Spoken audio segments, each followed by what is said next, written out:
parte, vamos pular agora para as células-tronco.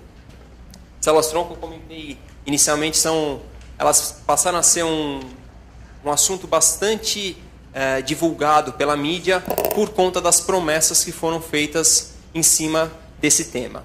E aí a gente cai naquela questão, bom, eu não posso chegar aqui e dar um tiro no meu próprio pé porque eu trabalhei com célula-tronco e eu não vou virar e vou falar para vocês, olha, isso aqui não presta para nada, o que não é uma verdade. A verdade é que aquelas expectativas que foram colocadas foram projetadas de maneira talvez incerta. Entretanto, se nós olharmos para aquilo que era a terapia gênica 20 anos atrás, que foi, infelizmente, alguns ensaios clínicos impediram que se tivesse uma maior abordagem e que levou a uma parada nos estudos de terapia gênica, mas nós vimos o ano passado o primeiro remédio a entrar no mercado tendo como base a própria terapia gênica. E é isso que nós tentamos conduzir com a célula-tronco, para que os estudos que sejam realizados com elas e as conclusões que sejam que tenham como base os estudos com célula-tronco sejam bem delineados e sejam bem caracterizados, para que isso traga sim um benefício para o paciente no prazo de tempo mais curto possível. Bom, existem, na verdade, três tipos de célula-tronco. Aqui eu apresento os dois primeiros e mais à frente eu apresento o terceiro. As células-tronco embrionárias e as células-tronco adultas. As embrionárias elas são encontradas entre o quarto e quinto dia do blastocisto e elas são capazes de formar quaisquer dos tecidos originados da endoderme, mesoderme e ectoderme. As células-tronco adultas elas têm um maior comprometimento com o tecido final e, nesse caso, elas têm uma menor plasticidade, ou seja, eu não consigo fazer com que uma célula da mesoderme se torne um neurônio, apesar de alguns autores tentarem representar isso, mas a caracterização disso nunca foi muito bem feita. Indo direto ao assunto sobre estudos pré-clínicos e clínicos, a ideia em questão das células-tronco, nós temos sempre que pensar nisso num contexto. O neurônio não é uma célula isolada.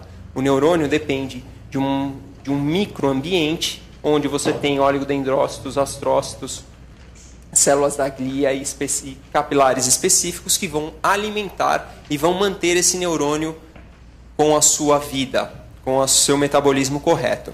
E a lógica inicial, quando se pensa num transplante de célula-tronco, é tentar estender a sobrevivência daqueles neurônios que estão presentes naquele local ainda. Ou seja, eu tento inibir a degeneração daqueles neurônios que estão, seja no cono anterior da medula, ou, se nós tentarmos aí algum tipo de injeção intracraniana, no córtex motor.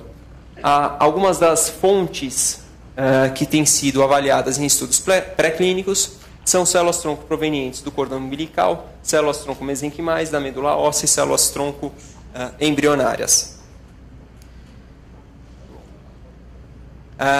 Bastante discutido tem sido o estudo da Brainstorm. Tá? Então, indo diretamente aí para o que é estudo clínico. A Brainstorm, ela teve durante as avaliações pré-clínicas, ela se deu ao trabalho de caracterizar muito bem alguns tipos celulares que eram diferenciados a partir de células autólogas, a partir de células retiradas do próprio paciente. E a alteração do ambiente dessas células em cultura fez com que eles encontrassem um tipo celular que era capaz de produzir fatores de neuroproteção, o que traria, então, nos estudos pré-clínicos, um aumento da sobrevida daqueles neurônios que eram mantidos nesse ambiente. O que chama a atenção é que eles conseguiram um aval para começar os seus trials clínicos. Eles avaliaram inicialmente 12 indivíduos, viram uma melhora na respiração, na deglutição e na força muscular. Esse trial teve uma aprovação para a fase 2, onde eles vão trabalhar com uma escala dose dependente, e a aprovação de um estudo multicêntrico não só em Israel, mas também nos Estados Unidos. Esse trial número 2 ainda não tem previsão para ter os seus resultados liberados, porém o que se espera é que esse aumento na dose possa exacerbar ou não o efeito das células que foram injetadas. Tem que ser chamada a atenção que tanto o estudo da Brainstorm quanto o estudo da Neurostem são estudos, são pesquisas. Isso não é um tratamento sendo oferecido. Não é de forma alguma algo que qualquer paciente possa ir lá e comprar o seu remédio, que possa comprar o seu tratamento. Isso aqui é um estudo.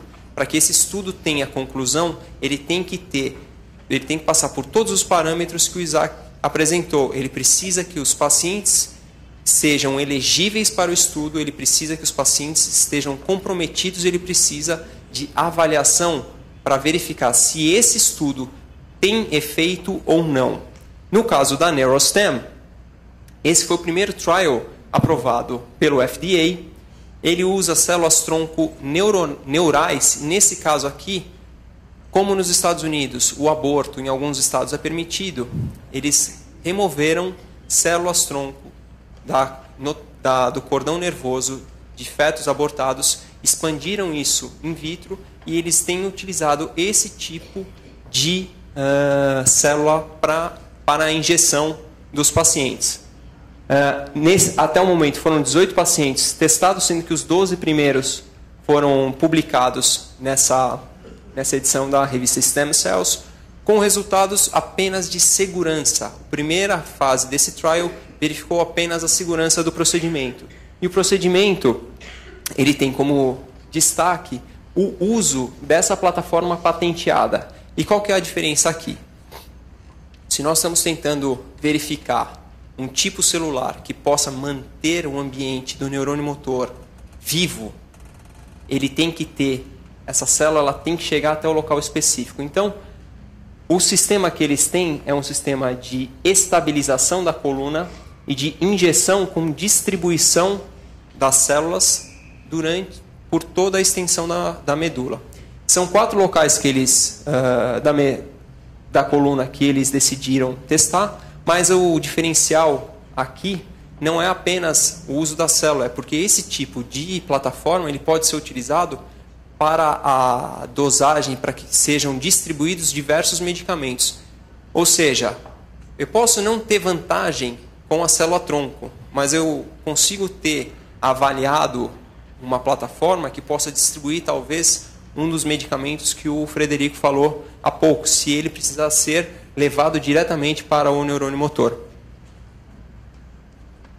Bom, em relação ao que foi avaliado, eles viram um maior efeito das células quando o paciente está no início do desenvolvimento. A fase 2 vai ter início agora em 2014. E conversando com o Dr. Jonathan Glass, que é um dos diretores da Neurostem, ele me falou que realmente os estudos que estão previstos para o México não foram iniciados ainda e que não tem previsão nenhuma, eles não têm nenhuma discussão lá dentro a respeito de aplicação desse estudo aqui no Brasil. A terceira forma de célula-tronco, o terceiro tipo de célula-tronco, ele foi um motivo para a laureação do Sir John Gurdon e do Shinya Yamanaka em 2012 com o Prêmio Nobel, porque eles mostraram que uma célula num estágio totalmente diferenciado é capaz de ser conduzida a um estágio de célula-tronco embrionária. E como que isso acontece? A ideia aqui é que, usando 4 fatores específicos, essa célula passe a ter o potencial de uma célula-tronco embrionária, e com essa célula-tronco embrionária em mãos, eu consigo obter quaisquer das células do corpo. E aí a gente passa a modelar a doença especificamente in vitro. Alguns dos estudos com esse tipo de abordagem já identificaram moléculas como o LY294002 como um inibidor da morte celular, o ácido anacárdico, e aqui eu chamo a atenção para esse tipo de abordagem. Utilizando esse sistema de reprogramação celular para que eu consiga ter um neurônio motor proveniente do paciente que tenha a mutação na C9orf72, eles observaram que os RNAs formados com expansão formam estruturas de quadruplex, e essas estruturas desestabilizam o metabolismo de RNA. Como é que eles fazem isso? Eles vão interagir com proteínas que mantêm a molécula de RNA estável, e isso provoca a formação de agregados que são observados na célula. Para corrigir isso, eles usaram a mesma tecnologia de oligonucleotídeo antisense que eu comentei aí na superóxido dismutase, eles utilizaram aqui. Só que eles conseguem fazer isso especificamente apenas para o transcrito que tem a mutação. Ou seja, ao corrigir esse problema direto na sua raiz, eu consigo com que a célula tenha um desenvolvimento normal e que se mantenha um metabolismo de RNA que é programado para a célula. E aí a gente vê que alguns dos estudos que têm sido discutidos se tiveram um efeito ou não, na verdade a conclusão final ela pode não ter sido a mais assertiva, mas a metodologia que foi desenvolvida ela tem muito uso para outras abordagens.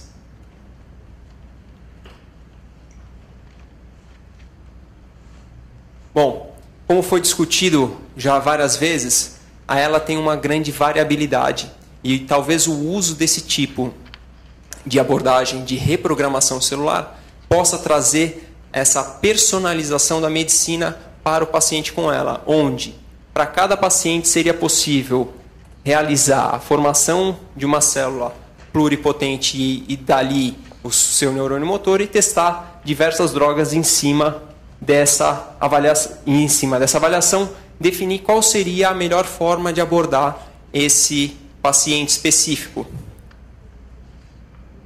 Bom, só para resumir então, em relação às células-tronco nós temos diversas linhagens sendo avaliadas para diferentes propósitos e os testes hoje são apenas de segurança da injeção das células, do número de células, da forma como essas células são cultivadas antes de serem aplicadas. Os ganhos não estão limitados apenas à injeção direta da célula-tronco. O conhecimento que nós obtivemos com o estudo das células-tronco puramente in vitro fez com que diversos dos compostos pudessem ser identificados como possíveis compostos aplicáveis à doença. Então, não é apenas a injeção direta da célula-tronco que é algo benéfico, mas sim o seu estudo para que eu consiga ter uma identificação de novas formas de tratamento.